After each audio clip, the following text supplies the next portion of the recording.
નમસ્કાર દોસ્તો, હું જે હેલ્મેટ બાબતે વાત કરવા જઈ રહ્યો છું, બરાબર ધ્યાનથી સાંભળજો. સુરત શહેર એક ગુજરાતનું એવું શહેર છે કે જ્યાં સારા સારા અધિકારીઓ પોતાની બદલી માંગે છે.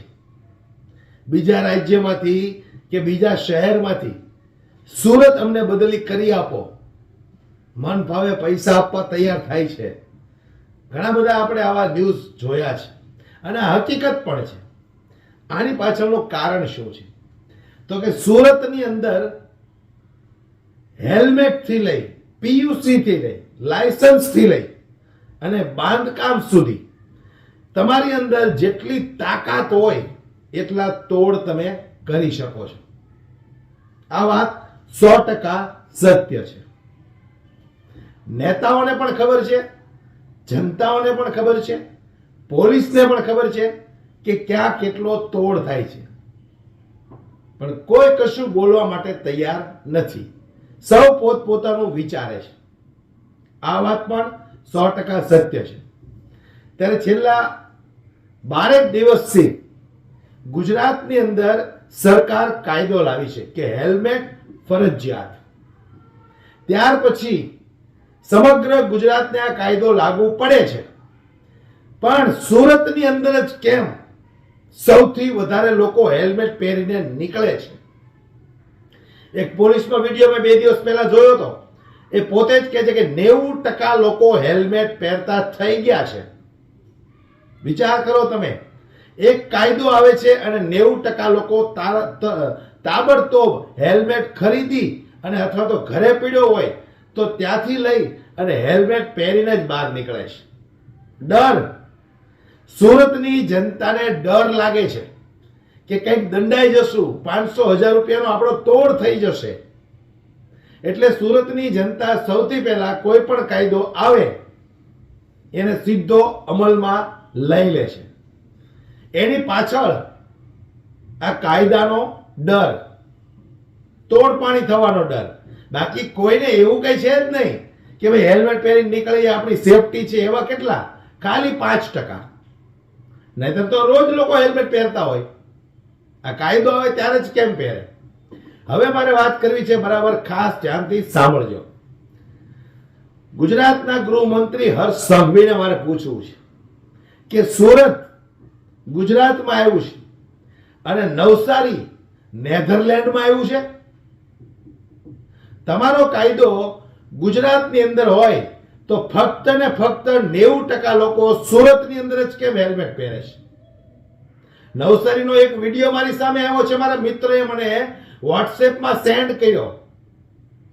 એ પોતે નવસારી ગયો હતો અને 10 મિનિટ રસ્તા પર ઊભા રહી એમણે વિડીયો શૂટ કર્યો છે. સૌથી પહેલા દોસ્તો તમે આ વિડીયો જુઓ. જય હિન્દ, જય ભારત, જય જય ગરવી ગુજરાત. અત્યારે હાલ હું નવસારી છું, બરાબર. નવસારીનો આ જો મોટો સર્કલ વાળો મોટો રોડ છે. આપણે તારીખ 15થી ગુજરાતની અંદર હેલ્મેટનો ફરજિયાતનો કાયદો આવી ગયેલો છે એવું આપણે બહાર પડેલું છે, બરાબર. હવે આ એટલા બધા લોકો નીકળે છે, તમે એક પણ વ્યક્તિ એવી બતાવો કે જેણે હેલ્મેટ પહેર્યો હોય.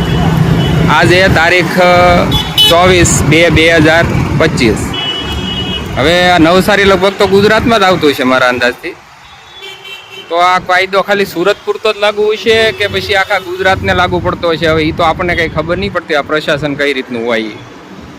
વડોદરાથી પણ એક મારા મિત્રનો ફોન આવ્યો હતો. છેલ્લા 3-4 વર્ષથી હું વડોદરા રહું છું. હજી મેં આઠાના તે દંડ હેલ્મેટ બાબત મેં કોઈ દી દંડ નથી ભર્યો.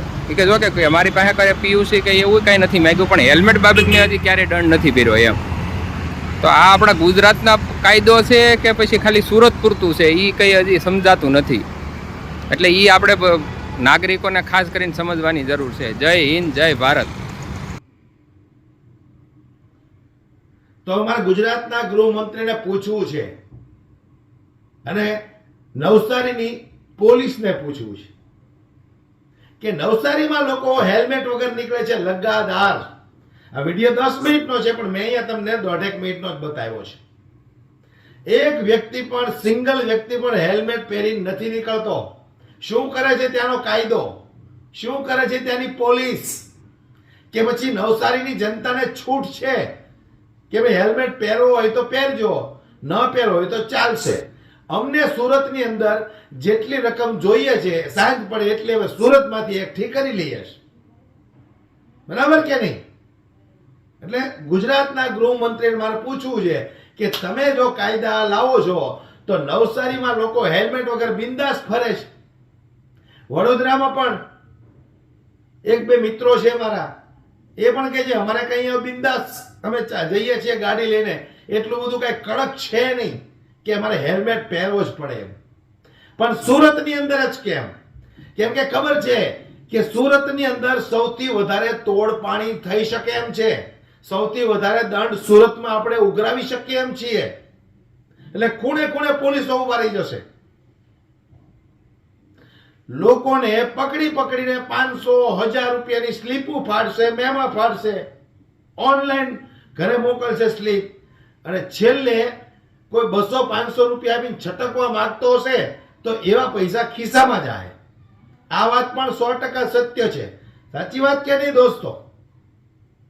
પણ કોઈ બોલવા તૈયાર નથી, કારણ કે સુરતની જનતા આમ આપણે કહીએ ને તો એક આમ બુદ્ધિનું પ્રદર્શન કરે છે. સવારે જાગી અને ટિફિનના ડબ્બા લઈને વયું જવાનું, સાંજ સુધી કામ કરવાનું, અને જ્યારે જ્યારે આવા કાયદા કાનૂન આવે ત્યારે 500, 1000, 1500 રૂપિયાનો હેલ્મેટ ખરીદવાનો, અને છતાંય એક વખત જો તમને રોક્યા તો હેલ્મેટ માગશે. હેલ્મેટ નહીં હોય, હેલ્મેટ હશે તો કે પીયુસી લાવો, પીયુસી હશે તો કે લાયસન્સ બતાવો, ફલાણું ઢેકડું. એને તમને રોક્યા એટલે એ 500 રૂપિયાનો ચાંદલો તમારો પાકો.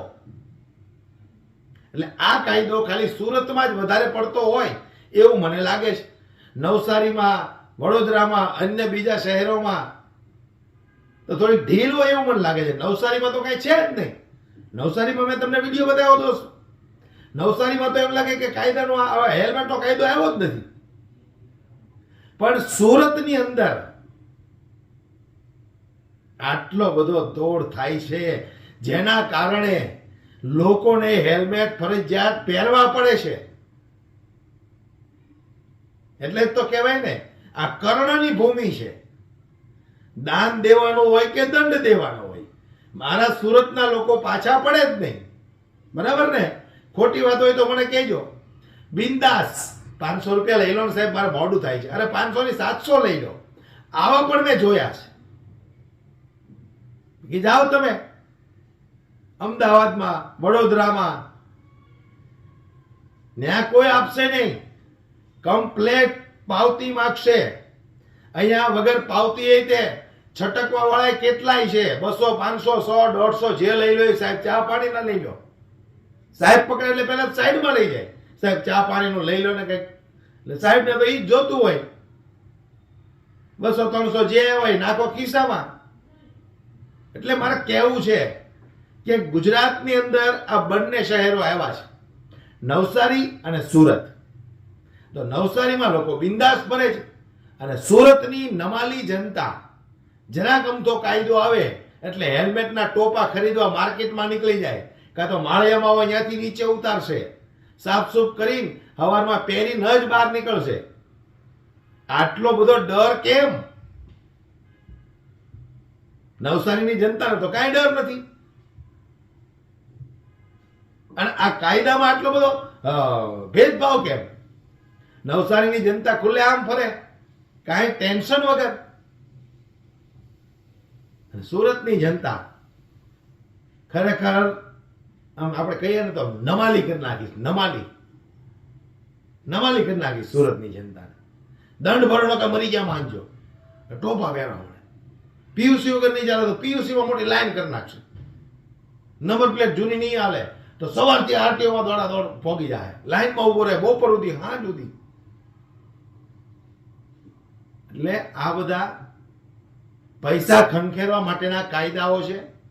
5-25 દિવસ ચાલે પછી પાછું બધું ભૂલાઈ જાય. વળી પાછો કોઈ કંપની પાસે હેલ્મેટનો સ્ટોક થઈ જાય એટલે વળી પાછા આને કે એકાદ વખત હેલ્મેટનો કાયદો લાવો તમારો સ્ટોક ખાલી થઈ જાય. એટલે હજુ સુરતની જનતા નથી સમજતી કે આ ભ્રષ્ટ સરકારના આ બધા કાવતરાઓ છે. બાકી કાયદો હોય તો એક વખત કાયદો કર્યો કારે હટવો ન જોઈએ. એમ કેમ નથી ચાલતું? ખિસ્સા ભરાઈ જાય, પેટ ભરાઈ જાય, તિજોરીઓ ભરાઈ જાય એટલે પાછું બધું હાલે લોલમ લોલ. અને મેં તો પહેલા કીધું, હું ક્યારેય પહેરતો જ નથી હેલ્મેટ. એટલે જ્યાં મને ભાડો ત્યાં રોકી લેવાનો, જે કાંઈ દંડ થતો હોય લઈ લેવાનો. હેલ્મેટ તો હું પહેરતો જ નથી ક્યારેય. જેને ઈચ્છા હોય એ પહેરો, બિંદાસ. આપણે કઈ એવું નથી કહેતા કે નિયમોનું ઉલ્લંઘન કરો, કોઈ હેલ્મેટ ન પહેરતા. આપણને નથી ભાવતો એટલે આપણે નથી પહેરતા. 100 વાતની એક વાત. પણ મારે ફરી એક વખત હર્ષ સંઘવીને કહેવું છે કે આ નવસારી નેધરલેન્ડમાં છે કે ગુજરાતમાં છે, એનો મને તમે જવાબ આપજો. અને જો ગુજરાતની અંદર હોય તો ત્યાંની જનતા હેલ્મેટ વગર બિંદાસ ફરે છે. અને સુરતમાં ઘરેથી વાળ કપાવા જવું હોય, દાઢી કરાવવા જવું હોય તો હેલ્મેટના ટોપા પહેરી નીકળવું પડે. મહિલાઓને શાક લેવા જવું હોય તો હેલ્મેટના ટોપા પહેરી નીકળવું પડે. સુરત છે ભાઈ. આ તમે જેટલા ડરો ને એટલા આ લોકો તમને ડરાવે. ખાસ કરીને સુરતવાસીઓને તો ખાસ સુરત વાળાને તો ખાસ ડરાવે આ લોકો. કારણ કે ખબર છે સૌથી વધારે પૈસા અહીંયાથી જ નીકળવાના છે. બાકી કાંઈ નહીં. રામના નામ લ્યો. એટલે હર્ષભાઈ સંઘવી, તમે ગુજરાતના ગૃહમંત્રી છો એટલે આવી રીતે કાયદામાં ભેદભાવ ન હોય. એક જગ્યાએ આટલું બધું સ્ટ્રિક અને બીજી જગ્યાએ ઢીલાસ વાળું કામ. આ તે કેવા તમારા કાયદા? વિડીયોને વધુમાં વધુ શેર કરો, દરેક જનતાને પહોંચાડો એટલે ખબર પડે કે નવસારીની જનતા તો ખુલ્લે આમ ફરે છે હેલ્મેટ વગર. 10% માત્ર લોકો કદાચ હેલ્મેટ પહેરતા હશે. અહીંયા તો 90% પહેરે છે.